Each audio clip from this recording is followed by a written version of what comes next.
herbal capsules. And no who dreaded there. You could debrail. Who said that will complain with Sissini Cocoa?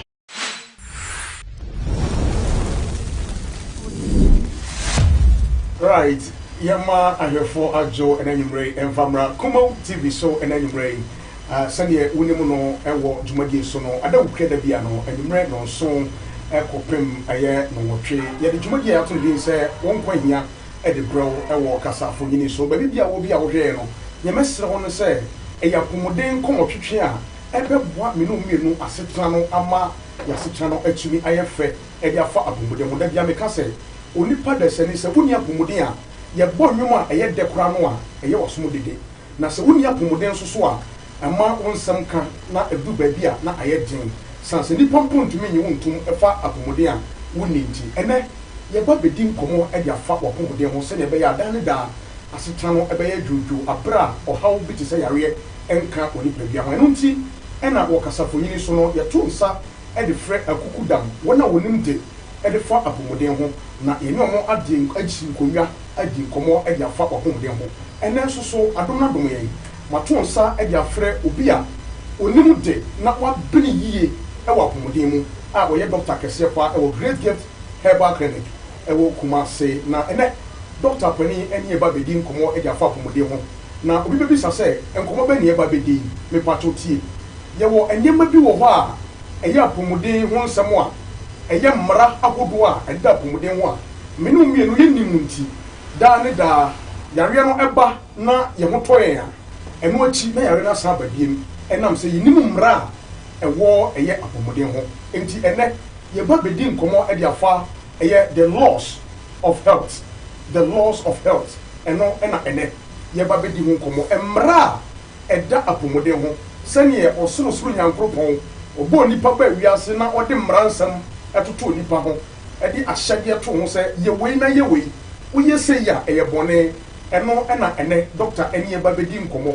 na wa me ehunu kwampa ye be foso enya apomodin e wo kasafo yini so hwe ben wo television na hwe wo bi na ka kire se bre na so esese wo ma won kwa ho hia wo eno ti ene won kwa hia dwumade no ye de bro live on Kumawood TV channel so se bra dwumade no ekọ no wo hwe ye screen no eso a wo betimi enya kwanya na o questions bi a wo ensem bisa wo pese ubisa doctor na oyi ano e de ma wo no obebo modern na free wo de o message no e dia fa ye WhatsApp line so e be kenkan ama doctor etime yi nsembisa na no e dia ma wo ye be die phone lines na tum at the later part of the show na won so wetimi afre abadwumade so kai na sene so say dwumade e live e wo Facebook no so e Kumawood TV on Facebook sanso so e na wo hwa on YouTube and also so e Kumawood TV me pacho subscribe to your channels no na share se ne be ya afoforo so betimi enya kwanya na omonso enya apomodem mapa se ne be ya menu mienu dane da ebenya apomodem enu nti na me kanfo edia ma se wo be koso no ma wonkwa ho hia wo na watena wo television na wati dwumadi bi ehinta semo a e wo apomodem mu no ene wo be mu no enti mo afidi no ena ha ya me twa me ho tiawa me ba na me bedru pe Dr. Penny a yato nsa afre no na yeni no bedin komo me din e betu dwa na yato dwumadi no so me ba sisi ya. Where the party day today? Hey mama, hey I ever say. Okay, everybody I say TIME Time Herbal. I was so season 2 audition no. Assign abadiamo. Put your band. Not the what the 18 years aircraft. Who qualify say I was so audition. Ubatini abadi. The here say what is here now best shaky. No what twerky. No one was so now you fair and no kwa any here. So your band not so better by your way now. And for what the job for the chair Ahojo this week Time Herbal Awoso season 2 audition no baso ewo Ahojo Atinga Junction Kumase baby Kumawood TV wana Awos pub ho pepe Time Herbal Awoso season 2 no yedi audition no eba Saturday ebe ya baso live yenyina yenhyiam wo ho na ampaya ebeja Jumade a chede mebre wo di obedi kan no yede ni ko Dubai Empo se o pe Dubai no na se o pese ye ni sika de ma wa ne ka sika ni na bom ne dia ma na se dia do ba na o dia ye so de beto car na o dia to so de besi fio so de ba ya jubo so de ba ya bia na o dia ye dia beto so mie no ye ma no 5,000 Ghana cedis and dia beto so mie sa no ono so ye ma no 3,000 Ghana cedis and achede bebre and we no na pepepe 4 p.m. na contestants I am ready. Wait a TIME Time Heba. I was season 2. For number 9, that screen is on. Ne phrase is here 0243 174870 0243 174870. Or say cut the time I was no idea to say shake your waist. Time Heba. I was shake your waist. I was season 2. Sponsored by TIME Time Heba. Had a party day today. Hey mama, hey I ever say. Shake your body, man, you're gonna.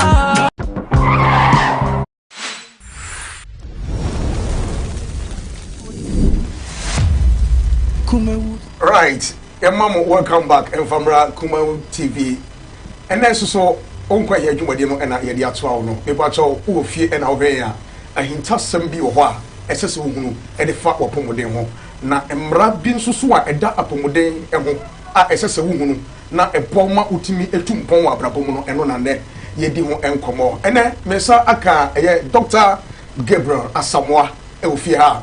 Ye de no eba bedi nkomo e de afa Wonkwa here dwumade a ene ye de aba no. Na ene yen topic a ye discuss na also betimi adjoin yen through our discussions now the messages e dey aba say ye questions ahodo a opese obisa no betimi e dey afa yen WhatsApp line so na ya kenkan e dey ma me pacho WhatsApp number no e na me dey ebe ma no tibo modern say obebo ohomode na afa wetimi enya kwanya na also we the message e dey aba obe screen so a ye WhatsApp line no e da so obetimi afre na onso anase wa send a message afa so na ya kenkan e dey amount 0202 668464 0202 668464 na watimi adjoin yen e wo dwumadi so with our discussions are ye no na onso be part of the show and they say obebo modern afa we do message na bana afa yet to me akenkan e dey amount Dr. Ofia Dr. Eka Dr. Simpenifo a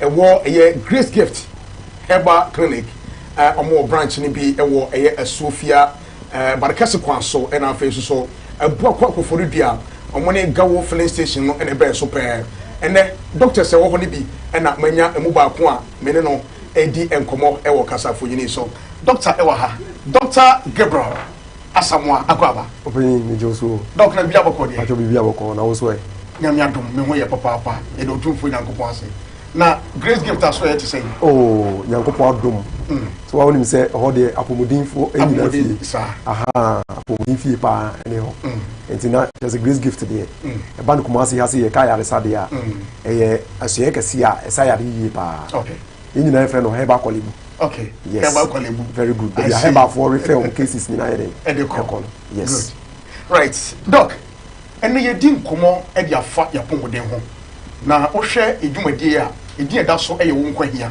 esese nipa ema ye nkwa ho hia ye mpa na da bia me wansem bia na metaka se nipa ya ta cheke ye nkas abra ye pese etuka na nopa ya hwese ensuo wom ya cheke ties a ewo ka na se ahun se bibia da na kwam na aye na nipa ye ntanya akwan anase nya ye nipa bia no ho abotre enye hwemu hu se ye wapomudi anase ye apomuden ene ye di nkomo afa the laws of health just emra ewo apomuden eho na ye ka se the laws of health a asechire no ene sen na ade benti ena ye ka se emra eda apomuden ho sen mina mema em se meda wase se obisa sa question because me crowd na me nim says question now baby but it related to general health issues yes because when you touch the loss of health and I say oh echo loss of health na just person tell say apomodi mu and one 7 year ba be kan very good Bronica ceremony, a castle loss of health, you're the battery more. A apomodin emra. Apomodin emra. Apomodin emra. Okay. One say, if we ask way more, I want to be Maran regularity. Yeah. So, yeah. Bibia, if you're universe no more, your natural laws. Okay. I operate universe no. Okay. So nipa da se ni benya nkwa trans as so a. Sa natural laws no. Yankopa boss and govern. Okay. So natural laws. Very good. Well, you're the law of forces. Okay. What does it? Yeah. Forces. I know some forces in the sustaining human. Okay. You're the force of gravity. You're the force of your friends say centripetal force. Okay. You're the centrifugal force. Okay. These are forces are operating and some yen yet imagine now. I see. And as it matters as you so. Okay. So what's that then? Then everything beyond laws and the government. Okay. And the same laws no. Until we say uja nipa da sini. Oye car na so e machine ya. E mara ye den e da ho. O de man wato ho. No atre o kwan o be fa so use na entimi damage. Kwan ya o be fa so o be use no. Very good. Em fa say mobile phone ekura we. Thank you. E obi na ye. Obi na ye. Na o de mra ato mobile phone no ho. Very good. Say udi so a e na betimi aboa wo. Yes. Na mom say wan ni emra no a eda phone no so mo. Mobile phone there but entimi nche. Entimi nche. Mobile phone na nkasa no NCP nsita. Em fa ma. So what's that then? Eti car your baby e di petrol gu. Your baby e di oil gu. And your baby e di nsuo ye den egu. Okay. So we nim na so wan nim na so. Now the oil ekokogu petrol tank mu. Now the petrol no ekokogu water tank no mu a. What break car down. Car health no e be down. Sa na nipadua na ye den etie. I see. Eti human na nkasa na yankasa nipadua no. Ye human machine. Ye human machine. Machine ya hihye nyankopon nkasa na hihye. Nipadua na ye te se car. Yes. Se na wo dia ye mfanto wo dia kire. Thank you. Se car ba bi ye se de petrol gu no. Thank you. Wo di nsuo kogu ho a enye yi. Enye yi. Ba bi ye di nsuo gu no so wo di petrol ekogu ho a enye yi. Very good. Enti sa na nipadua no so. Sa na nipadua ntie. Enti your body a machine. Ai nyankopon hihye da hihye. Na essence wo hihye nti no. Wo de mra atoto ho. Asa mra no. And the man nipadua na ya hihye no. ACPS sita. Na nante na akwan so se ne se. It is our loss of health we. Me pacho me chirem kakra. Chirem. Once in nipadua ai nyankopon boy no. Your material side. Material side. Very good. Physical side. Any your physical one. Wow. Material side no na physical no. Okay. Oh, your physical side, which is the material side of the body, and your the spiritual side of the body. What does it? Material side. Very good. You can see material side of the body, yeah. The material side of the body near mini pedia, yeah. Make us say. What's the uhume? Yeah. And the material side. And the material side, no. And also near the any. Very good. Material penny a day. The go me yet access or the form your tear, not the new. Some material, not the new. The matter.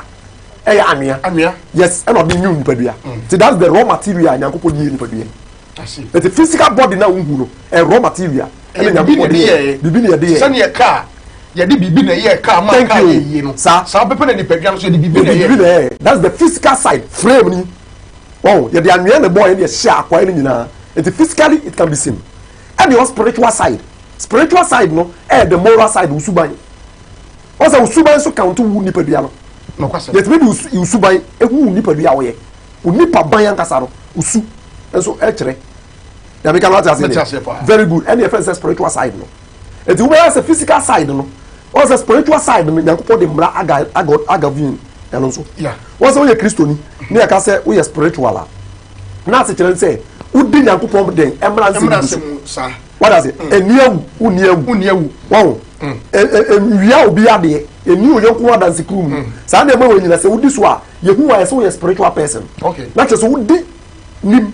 And I say, Unini, oh, Sans you a body, a physical body, no material side, no so. You were a mra a governor.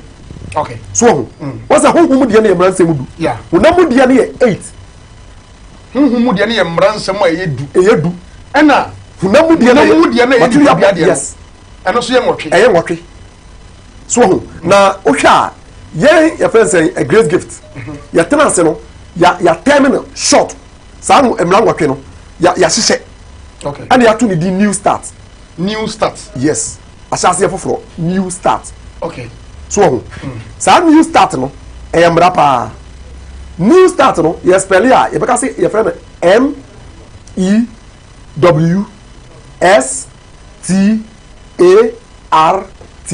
New start. New start. New start no. Let it be I want new start in be a law. And no, a German nutrition. And need nutrition. Okay. Wow. Law number 1, nutrition. Okay. Your DNA die. That's a decline. Very good. Any nutrition. So your DNA die. And the choir fast utilize the DNA no. Edi boy ye yapo boden. Wow, nti nutrition no mu no. Obesu ye hu say enya bibia na friend aduane. Edi ko nipadua no. Bibia na ye aduane a. Very good. Yenim a yedi ko nipadua no ye. So, and nutrition under nutrition, you know, and also your science analysis, no, yes, I will say, even po nutrition aduane na nkasa nkasa no kura no, yes, our rules and regulation, better one. Very good. A better nutrition, yes. You know the deal. As what this has share no so and no kura no we po bodin sipin sita. So we say na identity. Apart from say when you aduane papa obedi no, very good. Aduane na wo ba bedi no. Thank you. And one of the nutrients na because what did the year and the problem ever. So we make a little example of nutrition. Say me fancy what did aduane a obedi na no pa no e kaso wo aduane ko. Because also sorry no pa. Obey daily activities. Yeah. So daily activities no e hear more energy. So it no e do no pa you hear more energy to do work. Therefore you no light food anopa. You need light food anopa. Doc, I'm telling you this. Okay, person what you say. Sanya ye hear energy na ye dey daily work na ye timi anya pomode. Very good. Un sorry no pan konum team. No, you don't. Un sorry no pan konum koko. And be light food. Hey doc, it has to be heavy food because body need your energy to work. Enti we ni loss and that nutrition. Very good. So I was saying say empo ubedi dia. Aduane na wudi na ye aduane papa no emra esa da aduane na wudi no. Very good. Say wudi ni yi a and a bebo. So when you know Dimana Broso, and I said, yes, who didn't know when need is and one more pomade. That is it. I see. So, it's no panic as be heavy food. Heavy food, no, and more body need energy to do the work. Number 1 time, be heavy food in the morning. Now, be light food in the morning. When you need air compares 50 years to 60 years now, now body no do them. Reason is say, what say, essence goes who did the anopa. No energy. Now the human who did the light. Some light food, no energy. It will body the best utilize natural body energy, no. Okay, and now said Nipebiano. Natural one, no energy never sustain for a long time. And upon them say when did the right food. Very good. I got one more extra energy. Very good. Very good. Say, but the never utilize it or no one the never sustaining the 60 years. No? Because when you be a very good. Very good. It's a daily practicing of this, no. Who breaking the body's energy, no, future energy, no, or breaking it down and utilizing it. Who you sooner and neck, amanasa. It will be future, no. Now there's no energy within you. Bebre, health constitution breaking because of this. Your friends saying, health, your friends a problem. Your friends saying characteristics are more among us building. I see. So. It's nutrition and then law number 1. You know exercise. You know a woman. Yes. Exercise. You know what you start in the and know your nutrition. You know your exercise. Dog. And your person what you say. After saying your nutrition with the period, say your nutrition no cry, send your set. Na fata. Na you know a exercise na more. Na say apomodini sipita. Very good. You say car kura okoto. Na say all the oil gum. Now the petrol gum, now the so gum. Now say park car and see ho. No one use car now for some years, number of years, no. Car and casa break it down. Yes, because I na very good. Thank you. I say car, etimi ye juma. Now all the time no car, emuye free. That is it. But esi wono arrested. Etimi ye juma bi. Etimi ye juma. That is the same thing is applicable to the body. If you nipa bia no, you be didi. All right. But what the tifa ko emwo nti nyankopon ye machine we say a workable machine washing machine it can say a exercise daily it was so born Adam we out train na duane according to Exodus Genesis 1:29 ubekaya o ka kire Adam say God na me di mu train mu no mo ho mu siesi ho na mo we ho what's so the aduma ye den aka wo it body no must work because nyankopon mu say so anya aduma enye yie on sipin sita you must work. So, because yade do na as a result of breaking the law number 2. That is the exercise. Exercise, no. The brain exercise, which is needed because we have daily exercise, especially walking on a long distance, no. Almost 206 bones within the human machinery and they move into action. And then the total number of bones and Yankopo decision at 206. And walking alone moves all. Total number of bones are a 206. 206. Very good. And so say ni nyina nso tumi ye adwuma. Enti say wo ye nipa na wo good nutrition. No one near exercise. No one near exercise. Ebe massa bones ni nyina etumi inactive. Ebe inactive. Body need utilize it. Wow, food no. Body need to be utilize no. Etuba say mineral substances ni na be do ba bi no. Na fermenting within the bloodstream. Doc, me ntwa wano anka metumi aka say we nyina a secret a ewo apomodin mu. Nipa nim. Unya no ba bi just a great gift. Ahwefo amohwe say wo hwe o television so a me patso ye numbers no a ye WhatsApp number no e da screen so. Ubetimi abomodin na wa join ye odwumadie so. Wo de ne say obebo modin na afei wo de text message. Enkomo aye di doctor me ehunu. We e secret ahodo a ewo apomodin mu a mimi no mienu ya wo hwe me yenim ebia mete hei ene doctor ma hu se me di aduane a eye papa se dempo na manfa exercise anka ho amma bones no a onyankopon de ye nipadua no antimi anya adwuma actively a ebeboa me ama apomode no NCP ensita emfa ma me enti me pato law number 1 a edikan eye nutrition se obedi diye ne etoso mienu eye eye exercise eno ene yaduru so no me pato tie we se wanye bia nhwe wa ha ho san se ebrani nie me ma wonkwa ho ahiawo eno ntina edi dwumadi edi abro e Kumawood TV so bo modern se obekọ so na mo afide no adaha frɛ wonua bi ka kyerɛ se brana so Kumawood TV ye ne edi apomodin komo twe papa no edi ema wo we e secret eda apomodin me no mienu asetram me pa cho betimi adjone ya odwumadi so by sending in your questions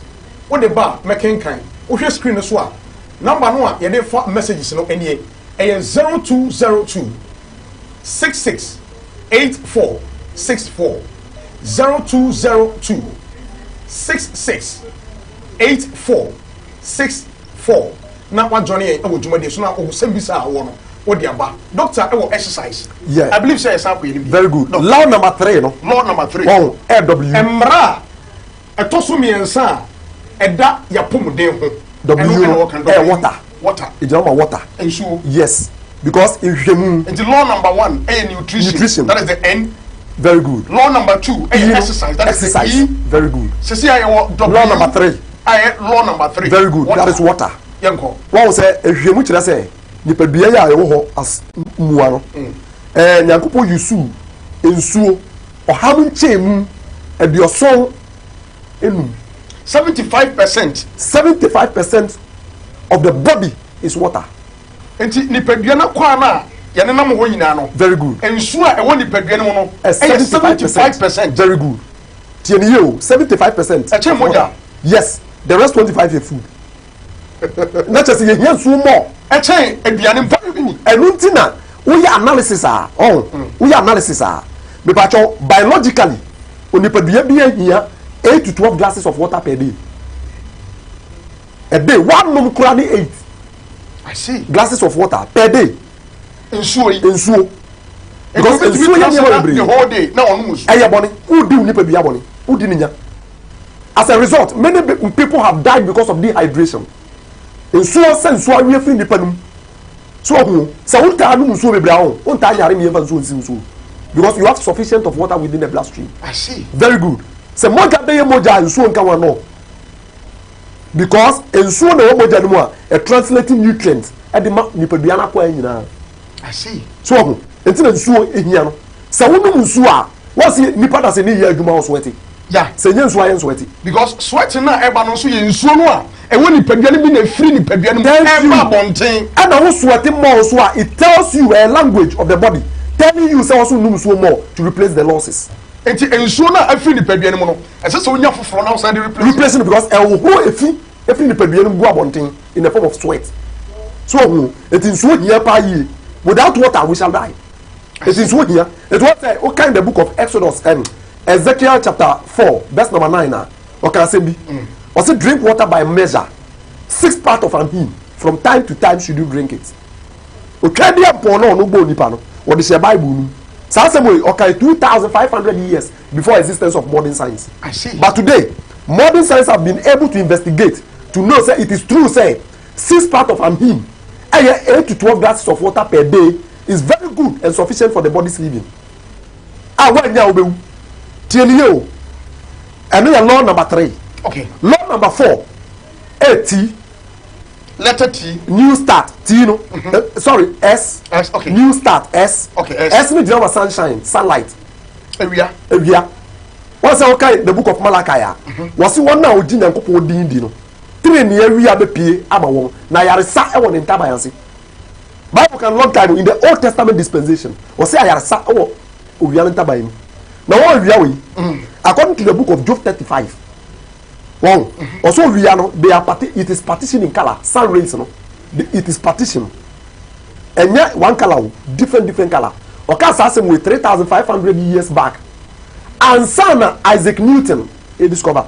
I see. So the colors of the sun. Yes. So colors of the sun, no, the friend scientifically say ultraviolet radiation. Okay.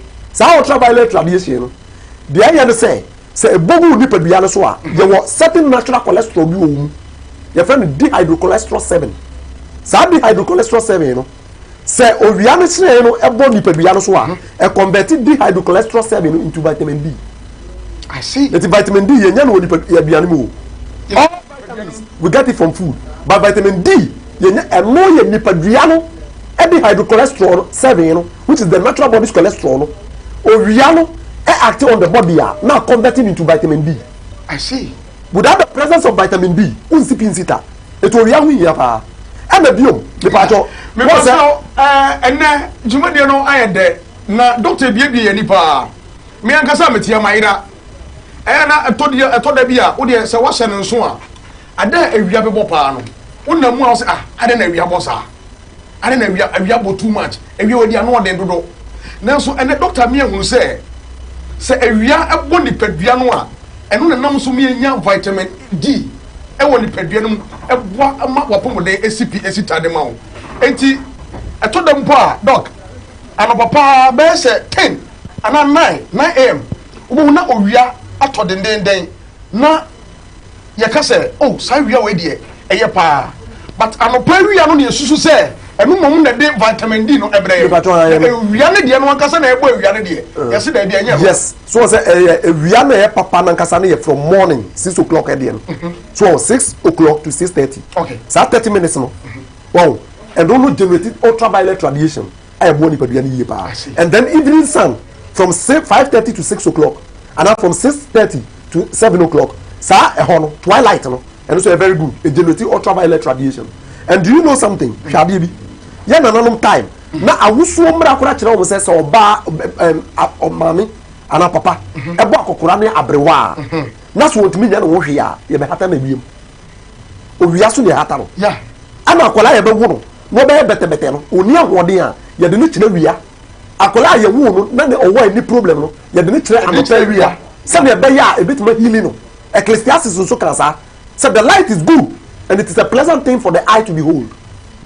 Me so ye din komodi afo opomode ho ma wonko ho hia o ene doctor omama ye speechless me hunu dia me nka na ome hunu se ni padua na kwa no there are laws emra eda ni padua no ho a se wo ni so a enwa wo ma wontumpon enko anim apomode no NCP ensita enfama ho enti ome hunu law number 1 eye nutrition no chi no say exercise enka ho a forget it akomina say must forget it eno na chi eno ba mi ehunu say ye wo W bi eka ho W no aye water ensuo ni pedua na kwa ni nyina na ene nam ho no emu 75% ehia mo ensuo water ti ni pedua ni hia ensuo pa eno wasa ba biem amia be hunu S no eno ba ka kire yen amia hunu say S no nso so eye ade a eno na ebe wo ama apomode no etimi gina brane edi ama wo ene ne sunlight ewia na nanka minim se ewia wo hoi emani pa apomode ene doctor bi ani so ze ohwa uya yare bia wo de hospital yes ye do fa fencing radiation therapy radiotherapy ye ta use ma cancer for no pa ewia so na abrofo no hwe ya mo de because on say omogidi se so flash radiation na radiotherapy na destroy cancer cell. That is the work of the sun. And the sun, no morning sun, it destroy cancer cell. so was that it will say a moakurano almost suya after the mu say no oria eboa it will say no pa o ta hwa akoko ta dry ne yeah ewia so pa yeah very good once as what down food from na wa na tabu style bi sa na so wadane ne yem kakra na I see so was that I see some morning sun no and the bua ma photosynthesis e happy o plant ma plant timi ya na bia ne like I say sa ewia na e boda doctor wo kan wa asem no enye ma nipa nko a sa yema abode bi te se nuane ahodo a yes eba so that is the yes until law number 4 no law number 5 temperance ahwe yie ni da ho so say yes bi bia ye bia no mo wani na ho wa mo wani na ho a ade na wo ye ebi prawo ebi ni atade shem entade shem temperance must be inside because maybe say how can dress affect our health dress better affect your health the brain especially where omo mata say high heel say there's a lot of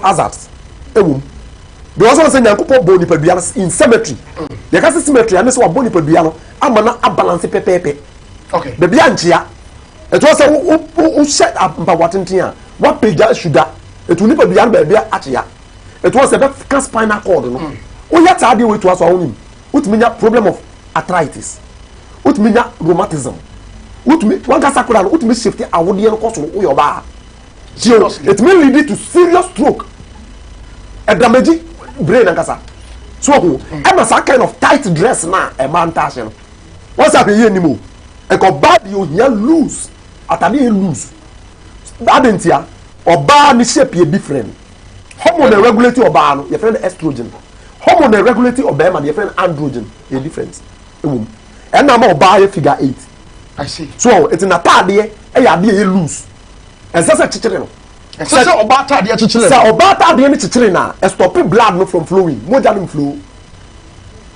wow moja ni near fusa ne tie ni ye pa so oba tade ma tight ni padua no a very good enti say oba bi timi koto jeans trouser na because say opese tight ni nti na wasan kwa matelani abbo ama na o sha tade no age say o yire no ho anu otwe very good e kosura ne du bra o woro a ofre kwabra ne no say when you need that when you need that until law number friends 4 no chiro temperance also when you down and now when you make that also study the body eti oni am bebre ho a emoa ye kasi nsuo ye no nsuo pa ma woni na ho enye bibia nsuo enti say ya ka say water eye ade a ehia woni padua no mu ye pa na okohu se nsuo da fom ba bi gata bi mu na okosa no a yes eno no nkyere se ni padua ni hia nsuo nti ko no nsuo bi ya na dente anasa ade a enya nsuo na wo dey replace nsuo enti eno ena temperance no so ewo edina ho ma dente wudi di na wani di ya uhia se o ma temperance aye adwuma se o num nsuo na wa num nsuo ya ese temperance no aye adwuma that is law number 5 I see temperance then law number 6 yes Mframa law number yes that is the law number 6 I see unim what say when did and now we are fasting now ubet matras 1 week a whole week na wui ba be week na wui yeah wa ubet matras 3 days a wonu musuo so we are fasting ube week na unidi ya when did ube yemre be 1 week na 2 weeks na ubet matras yes ba be week yes no question wow ready to faint yeah but ensuo so one no more 3 days ube week but from the moment I want you no and from a moment law number 6 I'm talking about natural oxygen natural oxygen papa no oxygen e wo be enua wo mo enti na Africa wo be from a e ka COVID-19 yare ko de awui ade enti affect Africa match ne say enua na ye wo ne natural and they are capable of producing oxygen ebia and produce oxygen I see yes bia and produce oxygen raw material mu hia no carbon dioxide from a body no one from a body no from a body bia no is accumulated with bacteria virus germs wow ebia no hia some from a body no germs virus bacteria e wo inside no onu bia no hia into odia that is raw material no configure no into oxygen no diffuse into the system me ya home So it may be a meow a virus, germs, and bacteria. Then what configure into oxygen. And oxygen see a negativity to virus. And the idea who it in the oxygen. That is air. Okay. And the yes and air. That is law number 6. Law number 7. Air rest. Nyankopon kula boss so ni asase no Bible so yida ba ko pe no de rest. Rest another apomodin a nipa bebre tunti no yade omo yare no enye easy. Then law number your friend say 8 no. 80 last number 8. Yes, 80. Trust in the divine power and not trust in God. Trust in God. So obedi Nyankopon di. On the boni pedua no e no de mra den eto ho. Na opani ade a making nipa cho ti obinfo bi. Ti obinfo bi. This is LNG White. Okay. Let say what in Binda. Yeah. LNG White. Ti asemi okay. O see, God's law is written by his own finger upon every nerve. Nyankopon de nsatia atworo ne mra ewo enti bia nipadua den ekura so. Every muscle unipadua wedi bia wo no. Nyankopon de nsatia atworo mra gu. Every faculty which has been entrusted to man.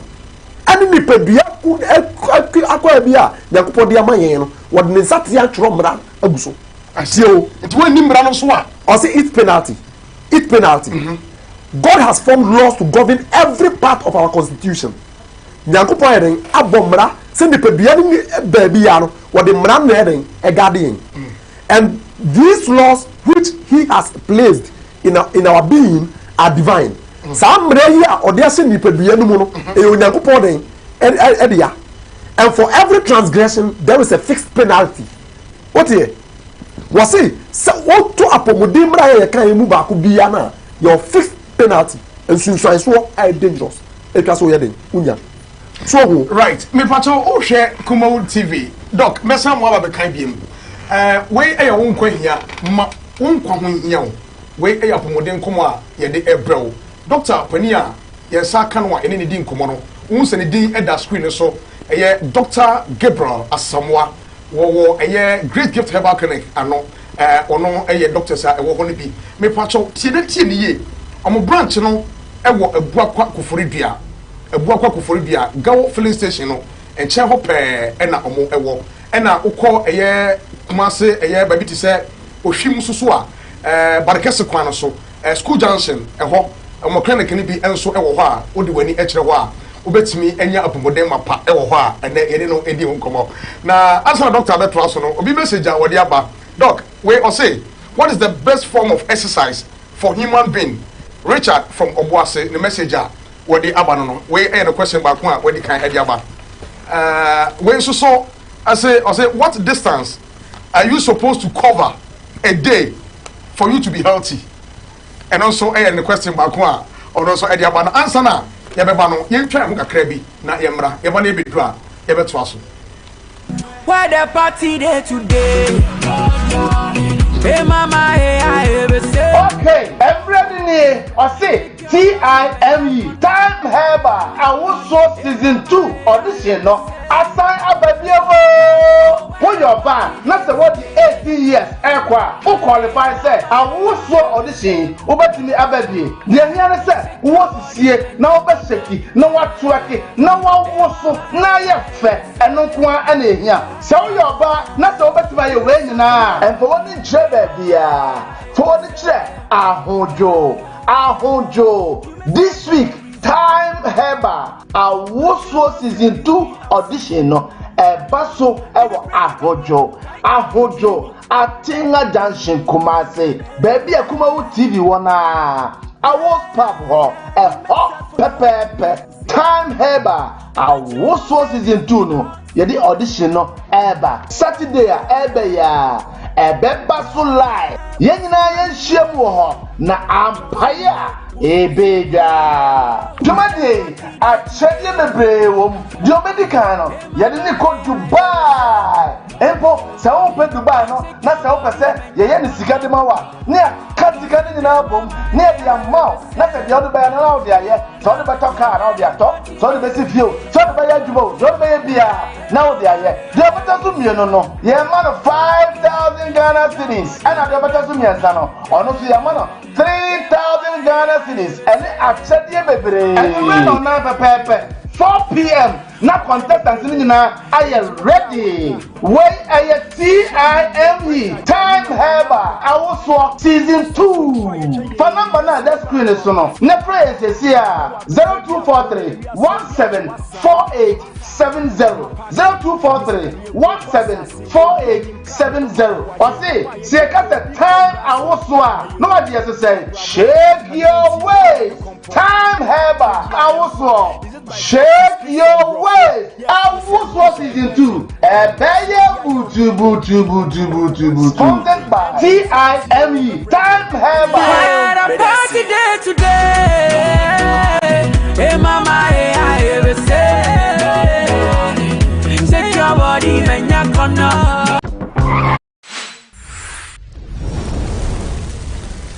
Right.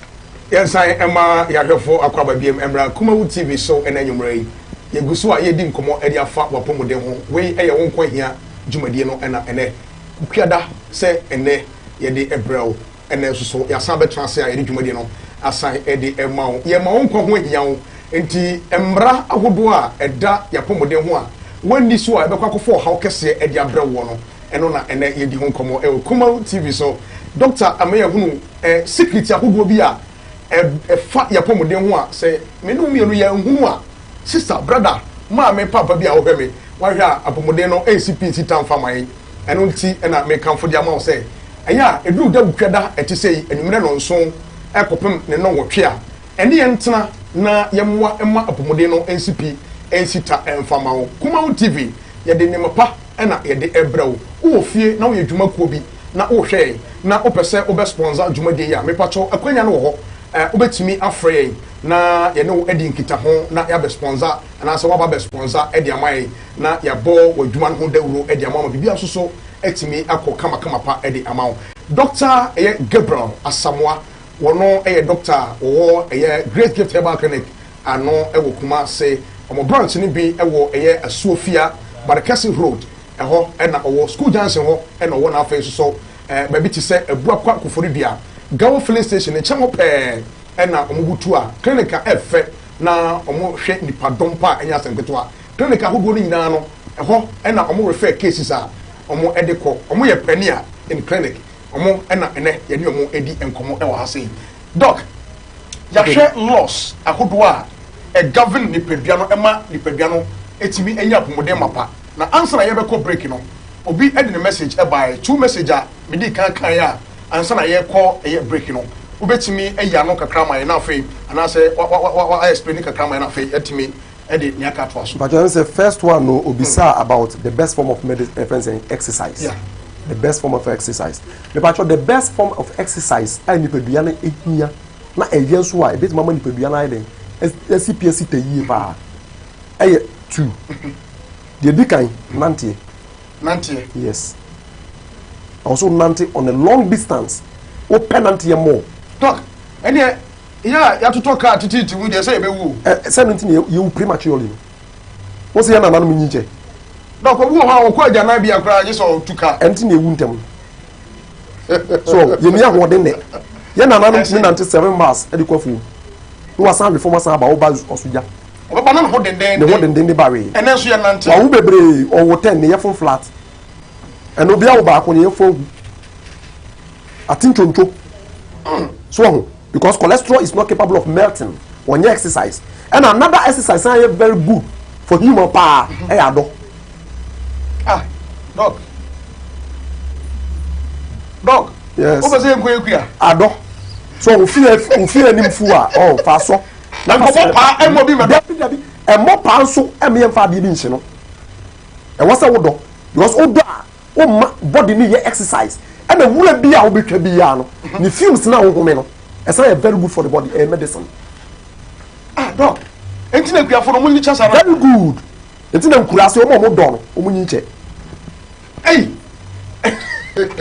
ana am so obisu bisa okay dog obisu bisa what distance should be covered yeah say o nanti what distance yeah am say distance no dey obetuma nanti se na wo pe bia obetuma nanti se na wo pe bia but ni bra e be ka kire at least anya hwe kura no yamfa no se ba bia ye we ye wa hojo atenga danso yes na ebia wo yo bia wo fro trotro wo pon adwuma o kofia o trakem o ba no panso wa tena kem na wa pon a wo kofie no enka asese o si wo distance bi a wo betumi asan nante kakra ansa na wadu fie. Thank you. Also see what distance bi na nka wo nante kakra enkosi wo fie kwa no pe Debi also nante kakra. Thank you. Uli awasa kwa koda opening also nante kakra ebo because answer na me meka ho asam we no na chese me anga sama practice awu sa de ne ye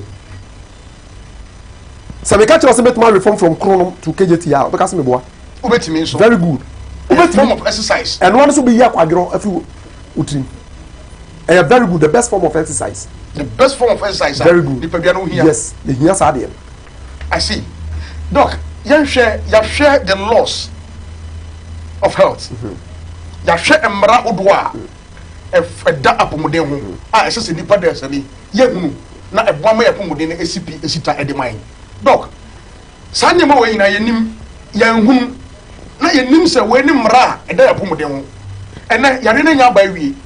Ede bem biem ne betumi aya o hawo a aba no na yenim ene wa bie ne am ye hunu ye betumi ahunu se we ena sesame ye we ena me ya ebe boa me mapomode no SCP esita ma me ede bem biem ne betumi aya bra yenim na yare o hawo no aba wie no. Very good.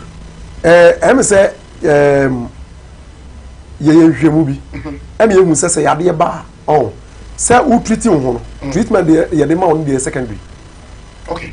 Primary or the prime factor of healing yankasa and it's about reverse yourself from error now we are and for so now we are they are in the buy also reverse yourself now we not the natural health clinic also near my natural yeah a be anywhere artificial natural very good unya clinical more natural into this so the grace gift here then I see na ya tira wo near my twa so here oh yeah because over grace gifter dudu na no yo yare bu anye edro ne edma ah onipa bu ho yare na aba clinic no check hu say yare na wo yare edro ne edma no ebi wo na ne dressing e na nya papa yare na nipa ne dia ba no openi mutumi hunu say yare we de enye nipa no onya dro o say ade e hye no ana ama na pomodin sipi we no just hospital and I say clinical say bi omo adaje onipa bia ho grace gift yet meet class ni ya analysis on somebody's disease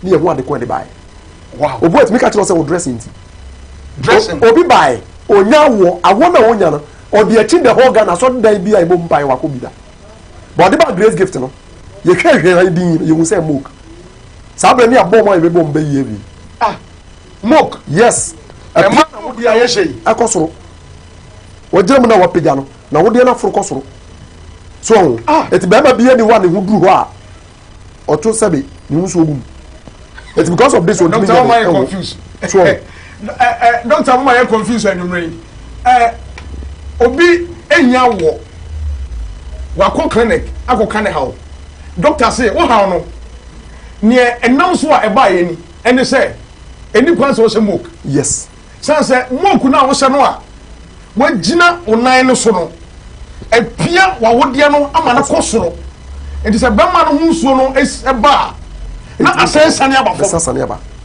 na se yenwa no ma no dodo no a omunya wo no egina sahel na dodo na fisade na se empamo na eto tententen na efa ne hell no very good e bi pencil hell ene hwa hell yenwa ma mo yesere mo openi nipa no kura mpo se wa practice saade no for the past 15 years wagina empamo tenten so 15 years oh eti ya mane yeden ejai saade no less than 8 months and be reported to grace gift say wa fa nyin sen obi bai onu su hia wo onu na nyamo kro o shew onu o se normal sleepers all right but onu ne die no as a result of atade a chekere no because e ma oxygen nyeden enko ni it deficient of oxygen no e ma ne x ni ni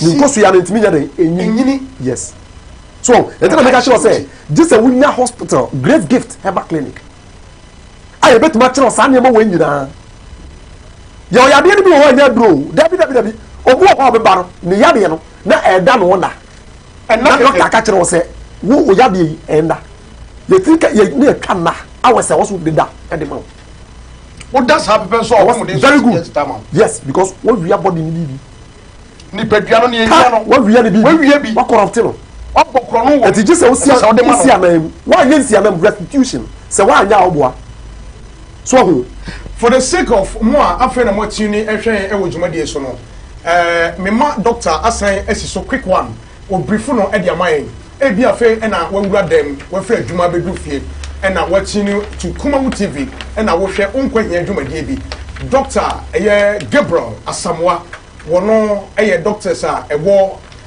Grace Gift Herbal Clinic ano ene ono na yene no edi nkomo no wa me ahunu loss emra hodo a ewo apomudin mu a menu mienu yenim nti akofo hawo hodo akese yare a yebodin a dedede nanso yenya ho aduru bebre abre ni padua no eno na ne yene no edi ho nkomo a wakoya betum se oba bi mpa no opa wo na ne nsantimi nka wo oba ye nhwehwe mu no ne ehunu se eye pencil moku ya eto tententen ya ezei eno bi na si na wo ho kwan oba sase mo wonte da unim wonte ne ba bia ene Dr. Gabriel Asamoah wa mo hunu enti wo oba na wo pa wo na wo obi a wo sa hell moku tententen ya ene wo hunu me pacho bomoden na wo hwe screen so a ye WhatsApp messages no line no e wo so na soon and very soon doctor otenase bia bo se na ne number eda na sisa me pacho bomodian so be phone number no e ma remfi e bia na ope doctor number no na wo hu no na bomodian frɛ no ensem bi se bia na bibia kire wadwen bia ni oka ye na ope so obisa no na watimi ebisa no enti doc ne number no e be da screen no so na watimi afrɛ no na enkomo ayedi onso obeye part doc na se obi akotibia te se mo na wo ka kwan ahodo a obefa so a obetimi atwiti no messages ni de ba na ba eye bebre na yenhwe benefit ene enema ahodo bi a onipa ye ya ebeyi apomuden aba na akontia yare afi ni pedua no enema a sese ye na yare na ba enfa so na yefo ye ni nkire me ba cho enti na wo se ye sha ase na ebo Grace Gift Herbal Clinic ayare sabia kese pa asa hwemu yi niam me kire yi nyina yi ye na hwemu wo ase yes ade ase but what is asem we go kuma se ada menti bida very good aso ye ho si etimi kire sa ade we ya se kwampo de yamo hu bayfo na oye wo se nya wo na da bi nya wo na da wo kreska na okoto ade nya aduane wo kreska na okoto ade nya nsu what does it wo kreska wo but what if I can let state on your exercise doctor for the sake of omo continue in sesia no yam brief no kakra bi loss na govern yapomode ho na fe ye sambra biem ye bre no na fe ye hwese betimi ama yes etimi komo no Grace Gift Herbal Clinic emra a ye di adwuma woni padua no mu no 8 ye motwe yes emra ye di adwuma woni padua no mu ye motwe man di padua no CPC ta na e but mo frɛ e wo ye wo supply no so no ye be sere ma mo frɛ si so e ho no e messages wo do message ne ba na ya kenkan e di ama wo messages ne abapa na kwa e be fa so e be kan no mo se mo frɛ sa etima mo frɛ se na be ya betimi akenkan messages no me da mase dog wo ho enti no se na me ka no e ye yapomodin no ehun hia enti no your friend say you be see new start no so okay Grace Gift ye ya termine new start emra e di adwuma no emra mo di adwuma very good okay termine new start eno e jama nutrition ni jina homa nutrition a ehia ni padua very good yi ni jina homa exercise yi e jina homa exercise a esese ni padua ne ye na ebo ma wonya pomodin w ni jina homa water ensuo esese ni padua ne nya very good say ne odi ka say 70% of water okay very good and then s ni jina homa sunlight or sunlight ewia yes and ebo ma nya vitamin D our system nti ewia nso bo ni padua no a e ma nya vitamin D eno so hu nya pa very good and ti no ya temperance ahweye ni da ho ahweye ene da ho so hwe ni yie because ko yesa ne mani nyina mpo na woni na ho a very good emwa so on say na dent and your friend say no e jama ma emframa yes emframa ko ni padua no emframa no papa no so wo to asase bi na wo to a e ho nua ne twitwa ni nyina twitwa nua no tum utwa kakra ye sidan no wo wi ama nua no si ho nua no ma emframa papa more oxygen ma okay na prevent yade I see so then si friend say arno e jama rest so be jiwa home onipa bia hia homeje pa wo ye adwuma 24/7 no anyo wa home ya brother ya de bet maka wo ama wa be no wiase do nyina stress kwa be ku very good I was o twedi ampo na o ye overall no kra no ordinance ya na boss no nya asase let us so home ada so because no abre very good what's okay the book of John chapter 11 ah okay ah abra Lazarus wu na Jesus Christ ye na abi so kwakwa ne okunyane no esuafo no e bi say Jesus Christ say na Lazarus ampa so wu no say or rest and was it then if he rest then he shall do well and the Jew man ye kire wo mo say o ya de ya wo so nya rest and was say papa na rest say na Jesus wo kan de ya then he shall do well and he rest in very good na toso the toso biom the last T yes trust in God very good so benya ahotoso wo nyankopon wo gidi a e na wo nya rest o because Jesus Christ okra kan say o see come ye all that labor and I will give you rest wow wo nya me mu gidi trust in God and I will give to say nutrition proper nutrition and nyankopon direct ma on papa I see. Because in the book of Genesis 1:29, catch Adam and Eve said, "True mo mi anyina mu ni bi. Dia bi eso aba na aba san wo mu no. Enye mo duane. O ma duane be fruit and vegetables. Ma duane, e fu mu duane. And what mind? Apart from this, all this make up the nutrition for the body. Every nutrient you need can be gotten in plant-based diet. I see. Nutrition bi help bia. Ubenya abreche kura anyway. Baby, I say catch us first hand nutrition aboa. How possible can it be? Because ono aboa no kokori nwura no first hand. Na wo ko da to abrechi no so a second hand. Doc, I think say you best sign ama okwanya biem. Na waba. Na messages ne toso. Perpetual edifice nwan. I say doc, thank you so much for this education. There are a lot of things we never knew and thank you so much. We every Abigail Asamoah, Doc, I say we name Abigail Asamoah. What the free and crime, and also anybody or say, doctor. In fact, you have surprised me. Talking of this high hill, okay, or also Nadia no say opa woro na oka obi or say hill, and then kika wono. Amana I had a surprise bar. Messages no a person bebre ewa. Mesra samantimi ankan wo de no a fache me sanse ebre no pa me yesa me de bie phone lines no ye bre no aso I think say e be say 3 minutes na ye sori akọ doc jumadi be mpa na mudi e wo grace gift we yakwanya me de ama for this short period eni nkomo na obi a owo haw bi enhunu say o haw we de me ba grace gift because meaning say mudi no a great gift herbal clinic and laboratory services yes match say obi ba mo so ya answer obi ba na mo chere say yare we ne haw no mo ni wura lab yes ayen hwemu ehunu ni padua na kwa no o hawa hodo a ewo ho ansa na mo chere say we ni haw no ansa mpo na mo de consultation aka ho e dia ma no yes enye ni nkomo e wo Grace Doctor Clinic na ye hunu mudumadi a modi wo ho me patcho doctor e ka say ya no mo ba hu say ne number no e da screen so me patcho bomoden frɛ bibi a kire wa dwin bia wanya kwanya amfrɛ ene mo fa nche pa say yentimi amie phone lines no time na wia me pa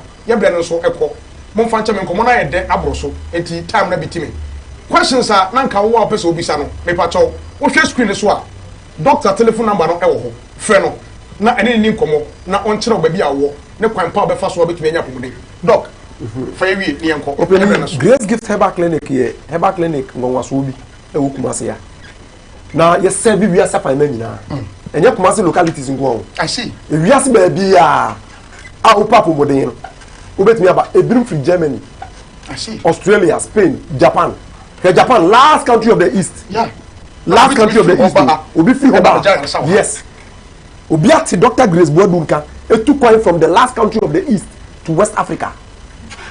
Some say West Africa so last western side of the earth obi from east to west the distance of them na obaho na obi a ono ti Kumasi so and church say ya o the bia Dr. Grace Boadu YouTube na no gum church so sa amafoti okay be pa cho ya be bia ye hoduma I see I just achacha ene ni fra abu 15 years And if about 15 years. Very good. So if you are and 15 years. Yes. That's a woman that's was about grace gift. Very good. So it be BIAB. Yeah, aquadro crampo is me detecting yari. Aquadro? Yes. So be aquadro for. Yeah, be one crampo a bag grace gift. Yeah, you also wear aquadro and buy. Aquadro yari. Because you can work mouth. Do mama now way. Oh yeah, I call. Because I have a baby. Okay. So my locations now ever here. Oh, you want Atumakophobia. Atumakophobia. Yes, a boaka. Okay. A honey. Okay. So Fruka, the Bia Fruka, Fibiara, a boakophobia. Okay. Catching a mate and say, Ubesi what great gift, a back clinic. Okay. Obesi what hope pepe, a banquano pay. And now, your banner Hanswa, you Oshim. Yes, Barakasi Road. School dancing. Oshim School dancing. When you see what, your signboard kakra, a ball. Okay. South School dancing, wha, Udra. Ubi say obi a grace gifter. Look, your time now so for telephone number to Ghanaian so. Me patcho you. Doctor telephone number no. Me patcho na that screen so no. But more dey say obefa na wa frɛ no. It is 0243 211 998 0243 211 998. Right. Me da say ha ene de dwuma de no esi doctor aka say wie. If this abray ko bia no o frɛ no a obenya no. Na ensembisa bia wo a opese obisa no no watumi abisa no na one no atumi edi nkomo na bibia kire wa adwe no watumi abisa no na wa kire wo medin ene Francis Adey dodo na frame DJ Lofty aha ena yedi dwumade no AC yemfa aseda no bi ema wona woso yasene DOP Kobe Frank ona gina camera na chi ede ma yen sa so ena akọ engine room a Loretta Augustina afi PM ba ko pe otwi nozo 1 original Samdakus charger 1 fast ono so ebeboa eso yase no me de dwumadie no etimi eboa o ebrew Kristo ya adom na ode enkwa echen a next week same time 7 to 8 p.m.